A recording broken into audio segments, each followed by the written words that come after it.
भूर्भुवस्वः तत्सवितुर्वरेण्यम्। ओ छोटे मेहमान, हे भगवान, ये तोता बोल रहा है और वो भी मंत्र। हाँ हाँ, मैं ही हूँ, साधु बाबा का शिष्य।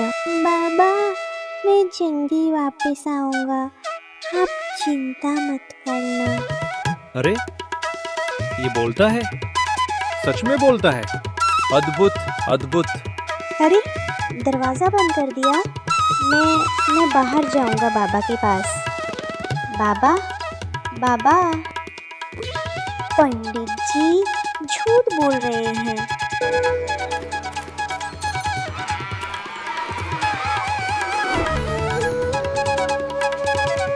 घने जंगल के बीच जहां तक नजरों जाए सिर्फ हरियाली और शांति फैली थी।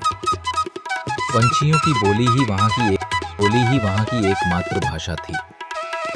वहीं एक छोटे से आश्रम में एक साधु रहते थे, शांत, गंभीर और गहरे ज्ञान के सागर जैसे। ओम भूर्भुवः स्वः तत्सवितुर्वरेण्यम्। हर सुबह साधु सूरज के साथ उठते, नदी से जल लाकर स्नान करते और यज्ञाग्नि प्रज्वलित करते। उनकी आवाज में एक ऐसा कंपन था जो पक्षियों तक को शांत कर देता। अरे वाह, ये बाबा हर रोज आपके सामने कुछ बोलते हैं।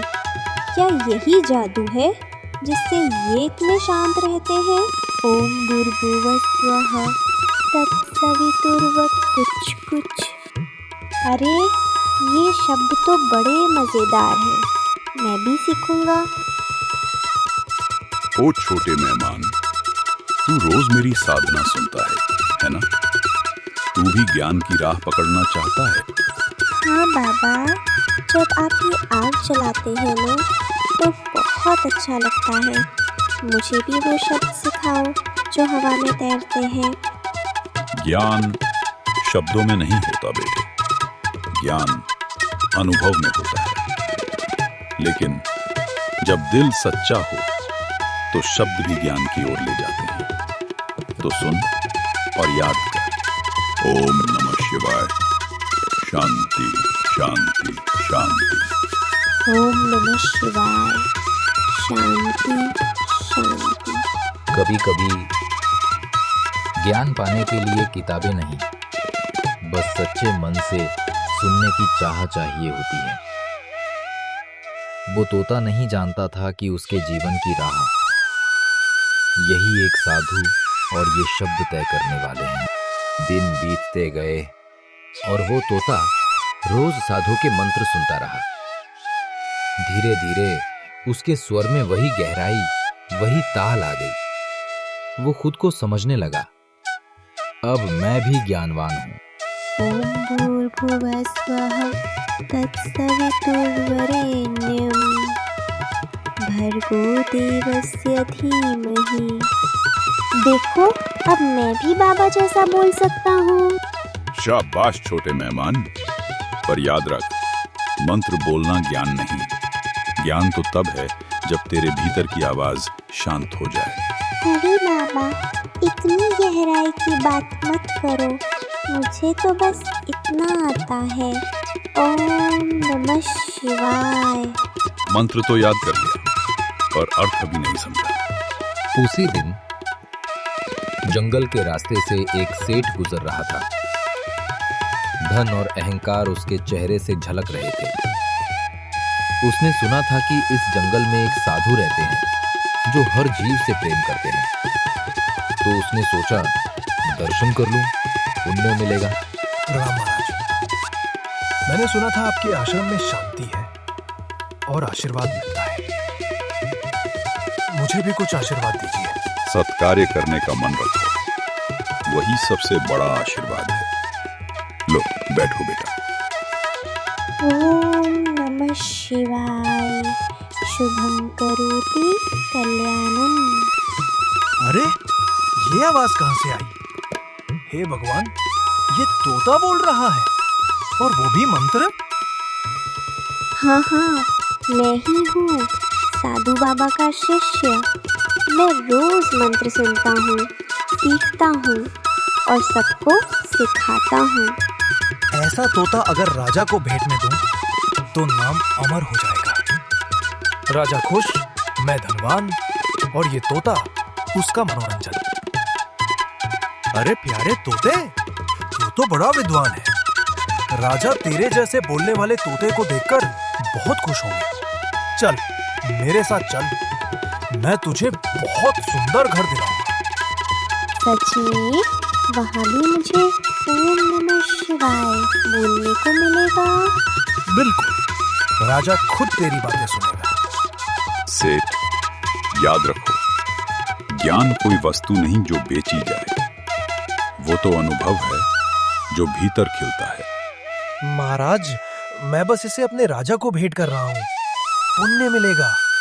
बाबा, मैं जल्दी वापस आऊंगा, आप चिंता मत करना।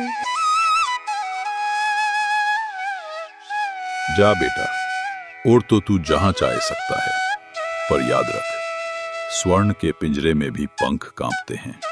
ज्ञान की सबसे बड़ी परीक्षा वहीं से शुरू होती है जहां मोह और लोभ सामने आते हैं।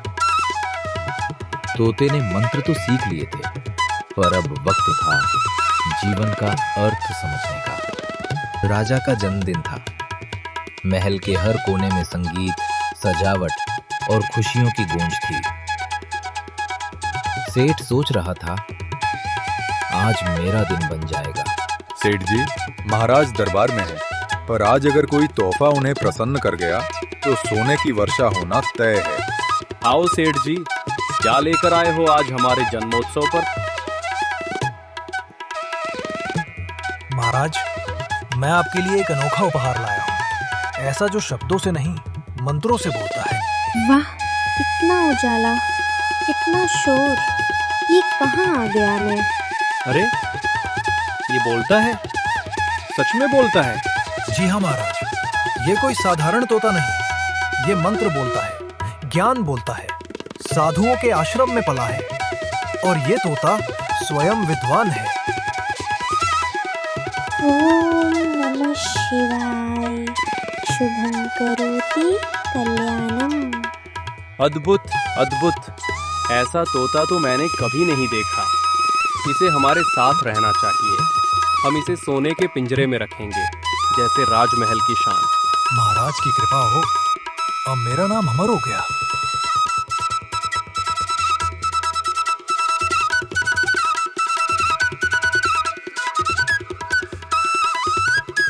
वाह, सोने का पिंजरा कितना सुंदर है, और ये चमक क्यों कुछ डर सी लग रही है। अरे, दरवाजा बंद कर दिया। मैं बाहर जाऊंगा बाबा के पास। बाबा, बाबा। ज्ञान का भ्रम कभी कभी हमें सोने के पिंजरे में पहुंचा देता है, जहां सब कुछ होता है पर स्वतंत्रता नहीं। ओम नमः शिवाय। पर ये आवाज़ आज मन को शांति नहीं दे रही, क्योंकि अब मैं बोल तो सकता हूँ पर उड़ नहीं सकता।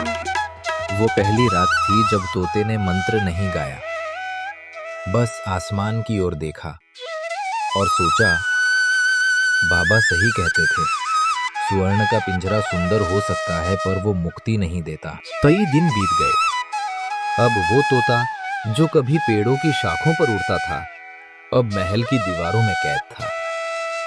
वो बोलता तो अब भी था, पर अब उसकी आवाज में आजादी की खनक नहीं थी। ओम स्वाहा, ओम नमः भगवते वासुदेवाय। पंडित जी, आज विशेष पूजा रखी है। चाहते हैं हमारे राज्य में सुख शांति बनी रहे। निश्चय ही महाराज, ये यज्ञ आपके राज में समृद्धि लाएगा। ओम नमः शिवाय। शांति शांति, लेकिन यहाँ शांति कहाँ है? बस शोर है, सोना और दिखावा। यज्ञ पूर्ण हुआ, सब मिलकर बोलिए, हरि बोले मुक्ति हो। पंडित जी झूठ बोल रहे हैं। ये क्या बोला? महाराज, ये तोता, ये तो मेरी बात का अपमान कर रहा है। मैंने सच सच कहा है। तुम कहते हो मुक्ति होगी, पर तुम खुद बंधे हुए हो माला में, मंत्र में और अपने नाम में। ये तोता ऐसा कैसे बोल सकता है? ये तो बड़ा मजेदार तोता है पंडित जी। इसे तुमसे ईर्ष्या हो रही होगी। नहीं महाराज, मुझे ईर्ष्या नहीं, सिर्फ दुख है, क्योंकि मैं भी पहले ऐसा ही था। शब्द बोलता था पर अर्थ नहीं समझता था। महाराज, ये अपवित्र बोल है। इस तोते को महल से निकाल दीजिए। ये धर्म का अपमान कर रहा है। पंडित जी, आप इतने गंभीर क्यों हो रहे हैं? वो तो एक तोता है, कोई ऋषि नहीं। हाँ महाराज, मैं ऋषि नहीं, पर मैंने सबसे देखा है, शब्दों में नहीं, मौन में। महाराज, ये तोता अगर ऐसे ही बोलता रहा तो यज्ञ का महत्व मिट जाएगा। मुझे इसे शांत करने का उपाय खोजना ही होगा। पंडित को क्रोध आया, क्योंकि सत्य अक्सर वही बोलता है जो सुनने में कड़वा लगता है। अब वो सोचने लगे, इस तोते को चुप कराने का एक ही उपाय है, गुरु के पास जाना। हरि बोले मुक्ति हो, पर सच्ची मुक्ति अभी बाकी है। वक्त का पहिया घूम चुका था। जो कभी जंगल की शांति से दूर भाग गया था, वो अब उसी शांति की खोज में लौट आया था। यही वो जगह है जहां से सब शुरू हुआ था। शायद जवाब यही मिलेंगे। आ गए? काफी समय लग गया तुम्हें लौटने में पंडित जी। प्रणाम गुरुदेव। हाँ, देर तो हुई, पर अब समझ आया कि बिना मौन के कोई मंत्र नहीं। क्या बात है, तुम्हारे चेहरे पर थकान भी है और पश्चाताप भी। कहानी सुनाओ, क्या हुआ? गुरुदेव, वो तोता, वही तोता जिसे सेठ महल ले गया था, वो अब सबको सिखा रहा है, मुझे, राजा को, यहां तक कि खुद को भी। उसने कहा, मैं शब्दों में बंद हूं, अर्थ से दूर। मुझे लगा वो तोता बोल रहा था, पर असल में मेरी आत्मा बोल रही थी। तोते ने वही देखा जो तुमने नहीं देखा था। ज्ञान सिर्फ मंत्रों में नहीं होता, वो तो उस शांति में है जहां शब्द खत्म हो जाएं और अनुभव शुरू हो। पर गुरुदेव, अब क्या करूं? राजा मुझसे नाराज है, तोता भी अब मेरा उपहास करता है। क्या मेरी साधना व्यर्थ थी? नहीं, व्यर्थ कुछ नहीं होता। हर अहंकार किसी न किसी सत्य की ओर ले जाता है। अब समय है, तुम फिर से शिष्य बनो। गुरुदेव, क्या मुझे उस तोते से माफी मांगनी चाहिए? हाँ पंडित जी, पर तोते से नहीं, उस सच्चाई से जो तोते के भीतर छिपी थी। जाओ, उसे धन्यवाद कहो, क्योंकि वही तुम्हारा सच्चा गुरु बना। तोता, मैं लौट रहा हूं। अब की बार सुनने के लिए, सिखाने के लिए नहीं।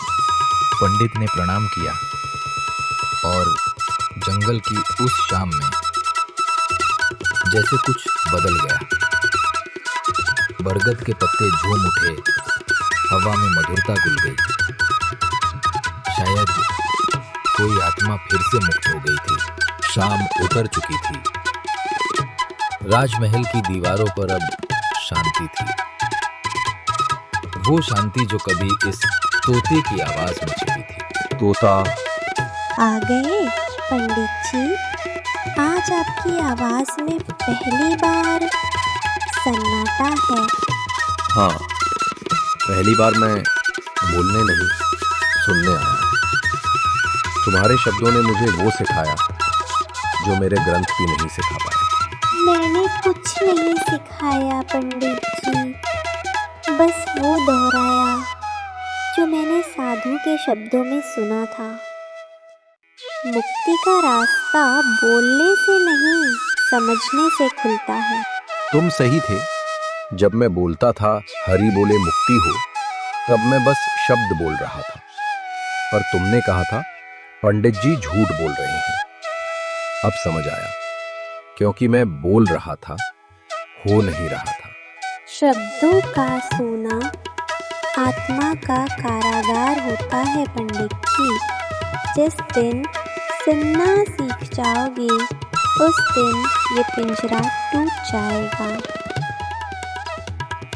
तो आज ये पिंजरा तुम्हारा नहीं रहा। उड़ो और जहां चाहो वहीं जाओ। उड़ तो मैं पहले भी सकता था पंडित जी, पर अब जो उड़ान होगी वो शरीर की नहीं, आत्मा की होगी।